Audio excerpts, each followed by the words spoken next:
చూడ్డానికి ఎవడో ఒకడు వస్తాడు.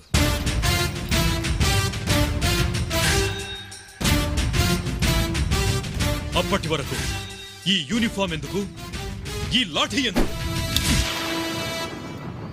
లా అండ్ ఆర్డర్ ని టీవీగా నిలబెట్టడానికే సార్ ఈ లాఠీ ఉండేది, అంతేగా నేల మీద పీనుగులా పడి ఉండడానికి కాదు. ఇదిగోండి. ఏయ్, ఏ ఊరు? విశాఖపట్నం సార్, తెలుగుదేశం అండి. అదేనండి, సింహాచలం పక్కనే ఉంటుంది, ఆంధ్రప్రదేశ్ అండి. జోకులా? కీళ్లు విరిగిపోతాయి. నువ్వు ఉండరా సార్. నమస్కారం సార్. నమస్కారం. తమరేమో చూడడానికి డాక్టర్ మా హస్బెండ్ లా ఉన్నారు. ట్రీట్మెంట్ కోసం వచ్చాను సార్, కాస్త సిఫార్సు చేయండి. ఈయనేమో గంటేసలా ఉన్నారు. సిఫార్సులు ఏం అక్కర్లేదు, రిసెప్షన్ లో నా కూతురు ఉంటుంది, వెళ్ళి కలవండి. అయ్యి బాబోయ్, సార్ భలే సాఫ్టే. మరే. ఏ సారే సురుక్కుమంటున్నారు. నువ్వు రారా. ఉంటావు సార్. ఉంటాం సార్లు. ఏమండో ఎవరెక్కడ? వస్తున్నా వస్తున్నా.